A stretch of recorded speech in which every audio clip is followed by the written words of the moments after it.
Okay, Assalamualaikum. Okay, hari ni kita akan bercakap pasal filem Monster Hunters. Okay, sebuah filem tahun 2020 menampilkan Tony Jaa dan Milla Jovovich. Okay, yang mana diterbitkan oleh, kalau kita tengok dekat sini, penerbit yang pernah, studio yang pernah menerbitkan Resident Evil.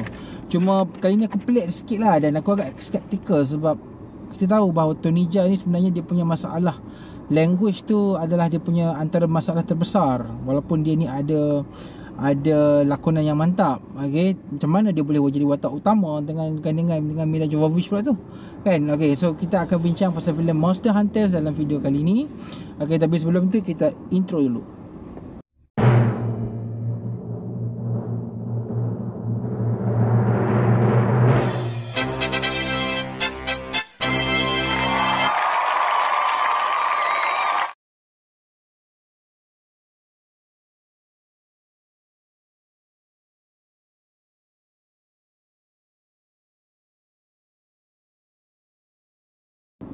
Okey, Monster Hunters ni adalah sebuah filem tahun 2020, sebuah filem yang diadaptasi daripada sebuah permainan game. Okey, dan filem ni menampilkan gandingan pertama Milla Jovovich dan juga Tony Jaa. Tony Jaa dalam pelakon Thailand, pelakon action, pelakon Muay Thai, yang mana sebelum ni pernah melakonkan watak-watak sampingan lah dalam filem-filem Hollywood. Yang paling obvious sekali lakonan dia adalah dalam filem Fast and Furious. Okey, dalam filem Monster Hunters ni, okey, kisah dia lebih kurang pasal sekumpulan tentera di padang pasir. Dia orang buat latihan, tak silap. Dia termasuk ke dalam satu dimensi lain.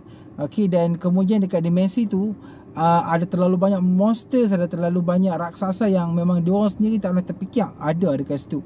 Okey, dan di dalam diorang nak survive tempat tu, watak Milla Jovovich ni akhirnya terjumpa lah dengan watak Tony Jaa ni, yang kebetulannya Tony Jaa ni terjatuh daripada kapal yang sebenarnya kapal yang berlayar di atas pasir. Okey, jadi diorang ni bertemu, diorang bersama-sama untuk struggle, untuk survive lah dekat tempat tu yang dipenuhi dengan pelbagai makhluk. Dan aku nampak dia punya point utama filem ni ialah macam mana untuk musnahkan makhluk besar tu, yang aku tengok nama dia.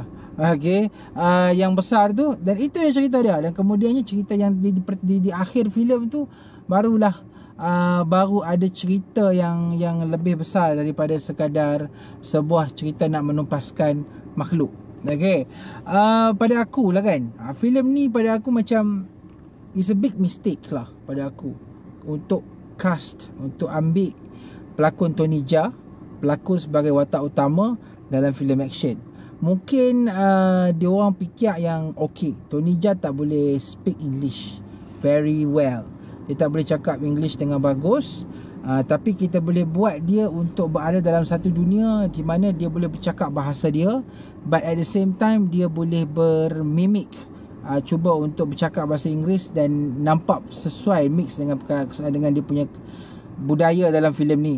Tapi pada aku, apa yang menjadikan filem ni agak-agak kurang ialah bila watak gandingan Milla Jovovich dan juga Tony Jaa ni bergabung, benda tu nampak cute, nampak cantik. Okay, Milla Jovovich ni dia boleh bercakap orang putih, so dialog lebih pada dia. Tony Jaa ni pula lebih kepada penggunaan bahasa-bahasa isyarat, dia bercakap-cakap bahasa yang tak pasti. Okay, bercakap yang tak apa-apa. Tapi benda tu dikekalkan sampai dekat lebih kurang sejam cerita ni. So bila dekat sejam, cerita ni tak develop tau. Dia just macam cerita antara seorang perempuan dan seorang lelaki yang tak tahu cakap bahasa orang putih nak bunuh seekor raksasa. Itu saja. Dan benda tu tak berkembang. Cerita ni tak berkembang, just flat je, action. Sampai satu watak dekat hujung sekali tu, bila ada watak-watak yang lain mai, barulah cerita tu berkembang. So aku macam, kalau katakan watak Tony Jaa ni jadi sampingan sikit, dan watak-watak lain tu dijadikan watak yang memeriahkan cerita. Sebab dekat 30 minit akhir tu barulah cerita ni berkembang. Berkembang maksudnya waktu tu lah, dalam waktu tu jugalah ada setting, ada setup, nak cerita apa dia dunia ni macam mana connection dia boleh keluar masuk dari dunia asal ke dunia sebenar. So benda-benda tu tidak ada dalam sejam yang pertama. So aku boleh sifatkan yang penulisan filem ni macam agak tergantung dan agak fokus sangat kepada how to put Tony Jaa dalam sebuah style Hollywood sebagai pelakon utama, instead of focusing on the story itself. Sebenarnya tu jadikan Monster Hunters ni agak teruk daripada dia punya penceritaan.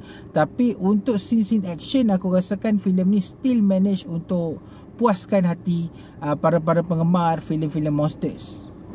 Bila kehadiran Ron Perlman yang sebelum pernah jadi Hellboy tu kan, waktu tu aku rasa macam lega sikit lah kan. Tak ada lah rasa macam filem ni dia tengok filem orang bisu dengan orang boleh bercakap kan. Tapi tak apalah yang tu, sebab mungkin percaturan dia orang nak jadikan Tony Jaa tu sebagai satu X factor supaya orang Asia tonton filem ni. Tapi nak buat macam mana, aku rasa benda tu tak boleh nak blend. Tony Jaa supposed to be orang yang kat belakang, orang yang bukannya main character. Tapi mungkin lah kalau dia jadi filem dalam filem Thailand, okay good. Cuma yalah, because of his language boundaries, itu yang menjadikan dia agak masalah lah. Okay, dari segi aksi lah kan, dari segi aksi aku rasakan filem Monster Hunters ni memang berjaya puaskan hati aku. Macam aku cakap tadi lah, kita akan ada banyak sangat-sangat scene action yang feel dia ialah lebih kurang macam kita tengok filem Resident Evil. So the action is there non-stop. Dan aku paling suka sekali adegan dragon tu dekat last sekali tu, yang pada aku memang terbaik. Walaupun dia punya plot dah entah apa-apa lah, maksudnya dia pun tak fikir lah pasal plot, as long as the action is there. Okay, monsters, filem ni tajuk pun Monster Hunters kan, Monster Hunters. Okay, jadi monsters je lah.